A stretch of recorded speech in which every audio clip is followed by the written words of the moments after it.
Pleasant good day to everyone. First of all, I would like to congratulate you on being a finalist for the NTRC'S 2025 iCode 704 competition. My name is Ria Lewis and I am the Consumer and Public Relations Manager of the NTRC.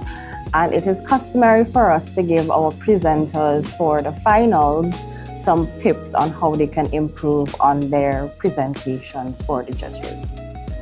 Before I get into it, I just want to give you some important information regarding the finals. So the finals will be held on October 22nd, 2025 at the Kingston Baptist Church. Differently from the preliminaries, you will be presenting in person. Each team must present with 2 participants, no more and no less. When you are presenting or when you are sending in your presentations for your prototype and for your PowerPoint presentations, we ask that you submit these by October 22nd, 2025 by 2:30 p.m. This is in order to prevent any delays. We would have given you a bit of leeway when it came to submitting your presentations for the preliminaries. However, for the finals, we're not going to be that lenient. Right, so we're asking for the persons who are presenting in the open category and the secondary mobile application category, please send your presentations by October 21st, 2025 by 2:30 p.m. This is in order to prevent any delays. We would have given you a bit of leeway when it came to submitting your presentations for the preliminaries. However, for the finals, we're not going to be that lenient. Right, so we're asking for the persons who are presenting in the open category and the secondary mobile application category, please send your presentations by October 21st, 2025 by 2:30 p.m. This is to prevent any delays on the day of the event.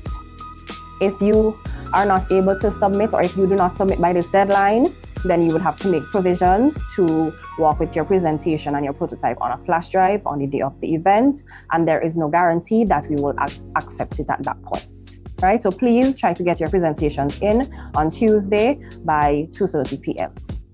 Okay, when you're sending your presentations, you would name them with the team name, the app name, and the category of your presentation. For the agenda, we would start at 8 o'clock in the morning sharp, and we would have the opening ceremony. We would start first with the robotics category judging, then we would move on to the secondary mobile application judging, and after lunch we would have the open category judging. We anticipate that we'll start the prize giving and the closing ceremony by 3:30 p.m. on that day.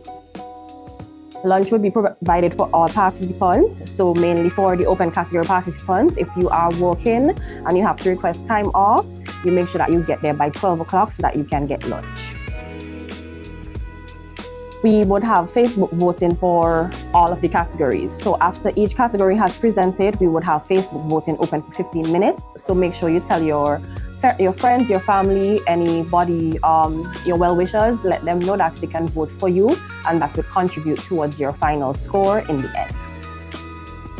With regards to the robotics category, well, you are not required to submit anything before the final. So you would make sure that when you show up, you have your robots ready and they're working. If you're having any issues on the day, we would not be able to address them for you. So if you're having any issues, let us know as soon as possible before the day of finals so that we can assist you as best as possible.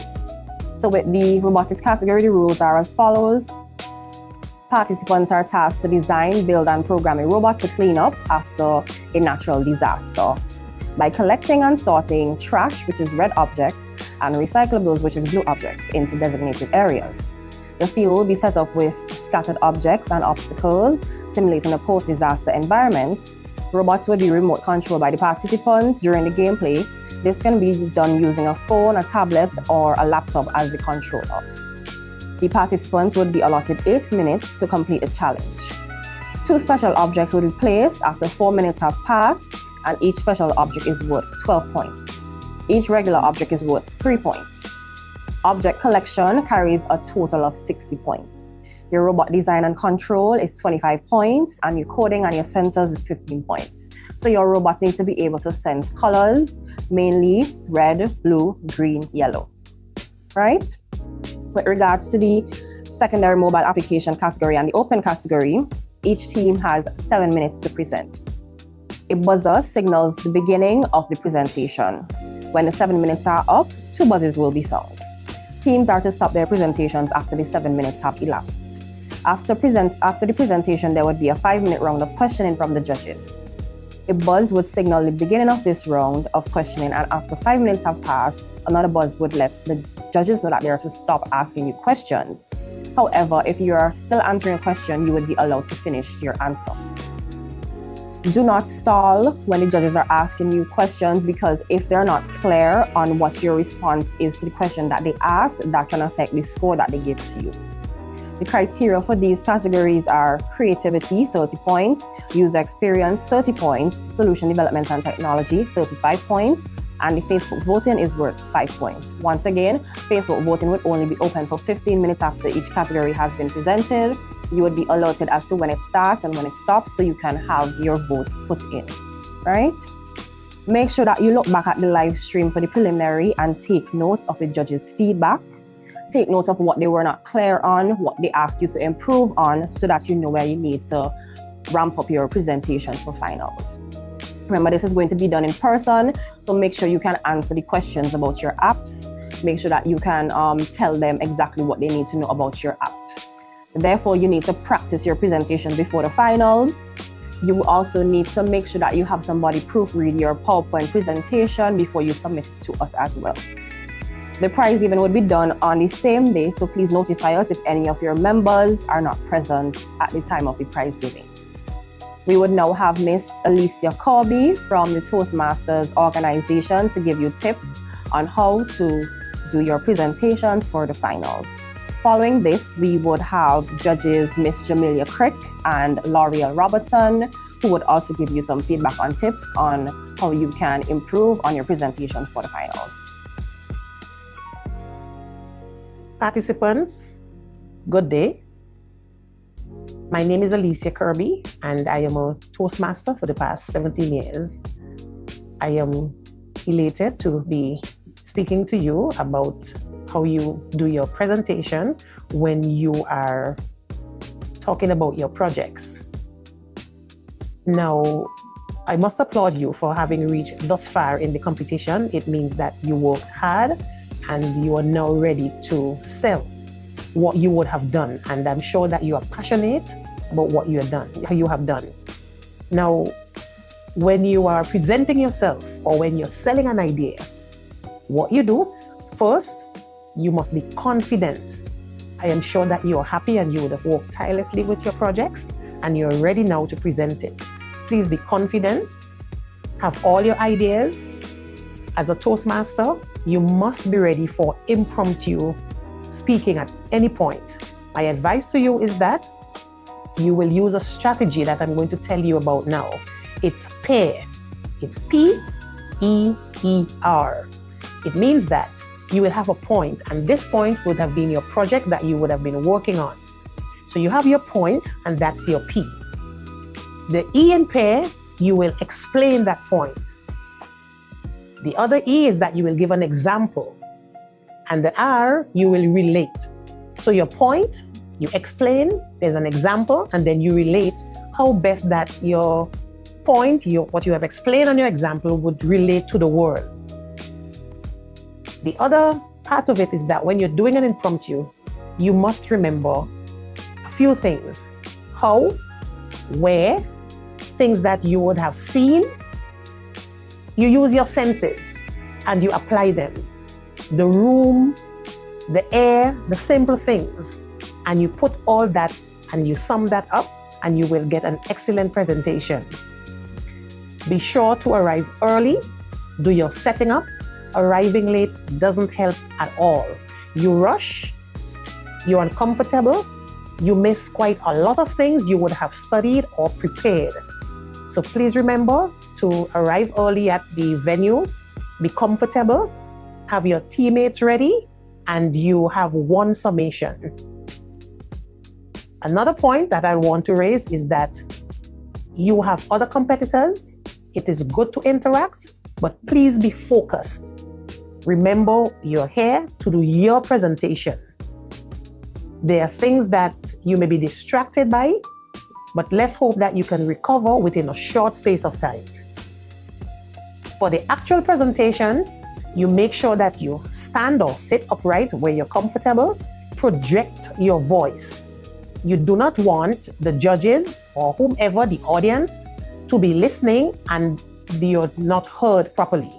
So project your voice, speak slowly, take your time and make sure what you say that you're being heard. That is very important because you're selling an idea and you will like your project to be the winner. Please remember what I said to you. If you can have a recording that you can rerun this video, listen to what I say, put it into practice, and you will be successful. Thank you for having me. Hello, teams. First of all, congratulations. You guys have worked hard. You coded tirelessly and tested your robots over and over again. Making it to the finals means you've already shown your creativity, your teamwork, and determination. Now it's all about fine-tuning your performance for precision, consistency, and confidence.